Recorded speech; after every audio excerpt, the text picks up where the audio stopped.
Hello everyone. आज हम कर रहे हैं इक्वेशन ऑफ मोशन की सेकंड इक्वेशन करेंगे, position time relationship. Position time relationship यानी कि S equal to U T plus 1/2 AT²। S equal to U T plus 1/2 AT² करेंगे। सबसे पहले इसका ग्राफ समझते हैं। ग्राफ आपने कैसे ड्रा करना है। इसका ग्राफ के अंदर है यूनिफॉर्म एक्सेलरेटेड ग्राफ है ये, यानी कि जिसमें बिल्कुल स्ट्रेट लाइन का ये ग्राफ होता है। इसके एक्स एक्सिस पर टाइम है और वाई एक्सिस पर ऐसे वेलोसिटी। आपने याद रखना है कि आपने इसकी इनिशियल वेलोसिटी जीरो नहीं, कुछ ना कुछ इनिशियल वेलोसिटी लेनी है, जीरो वेलोसिटी नहीं। तो हमने यहाँ से स्टार्ट कर दिया इसको, और ये यूनिफॉर्म एक्सेलरेटेड ग्राफ है इसलिए इसकी लाइन जो है वह स्ट्रेट जाएगी ऊपर।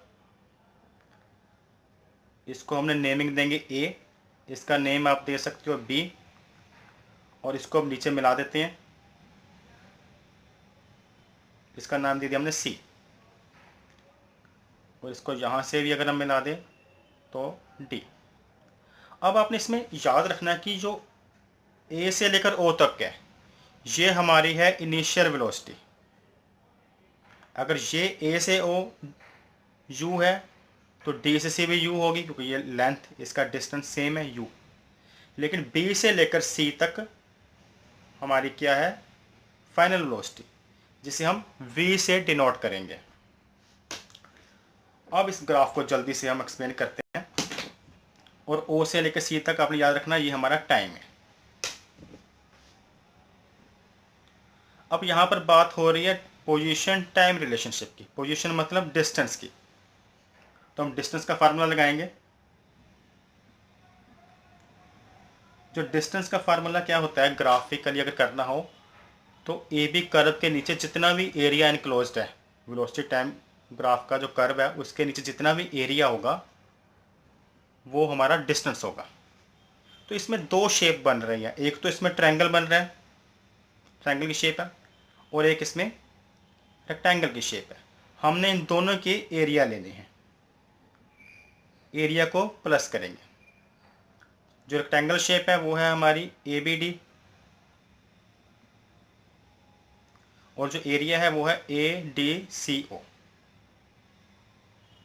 ए डी सी ओ। तो डिस्टेंस को आपको पता हम एस से डिनोट करते हैं। और ट्रायंगल का जो ट्रायंगल शेप है इसका फार्मूला क्या होगा, बेस इंटू हाइट, यानी कि 1/2 बेस इंटू हाइट, जिसे बी क्रॉस एच लिख सकते हैं। और रेक्टेंगल का होता है length into breadth, L cross B. और इस ग्राफ में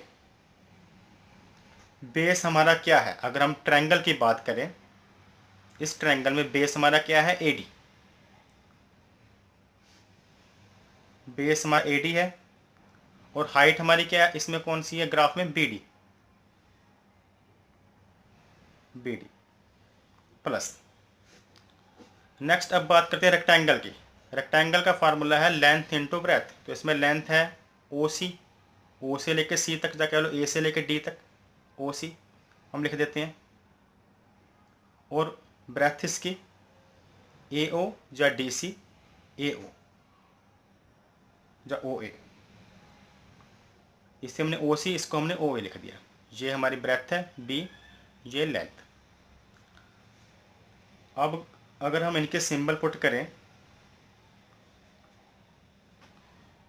तो ए डी जो है हमारा वो हमारा टाइम है, क्योंकि ए से लेकर डी तक इक्वल टू है ओ से लेकर सी तक। तो ये हमारा पुट करेंगे टाइम। आपने याद रखना ए डी इक्वल टू है ओ सी, ओ सी क्या है, टाइम है, तो ए डी भी टाइम होगा। और बी डी ये हम बाद में निकालेंगे, बी से लेकर डी तक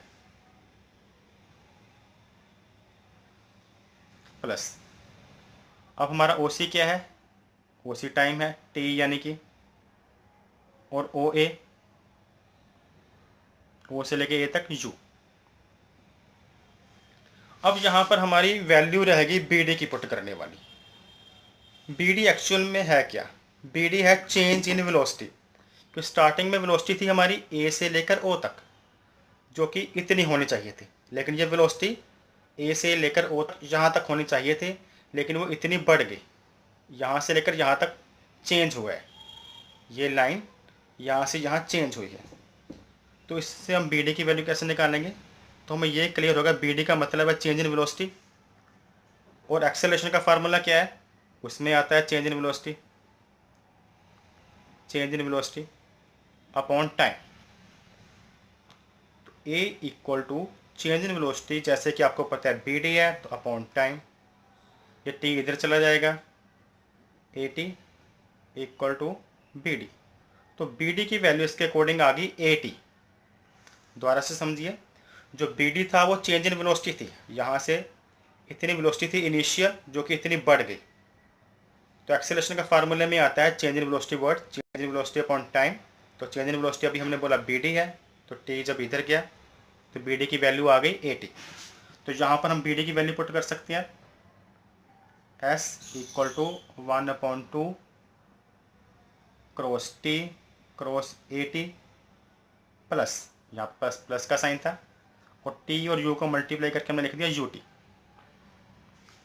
अब टी से टी जब मल्टीप्लाई होगा ए टी स्क्वायर हो जाएगा, टी स्क्वायर हो जाएगा, और ए साथ में है ए टी स्क्वायर, और यहाँ पर हमने लगाया यू टी। और हमने कौन सी इक्वेशन प्रूव करनी थी? S equal to U T plus 1/2 A T square. तो हमारी इक्वेशन तैयार है, बस इसे अरेंज करने की ज़रूरत है।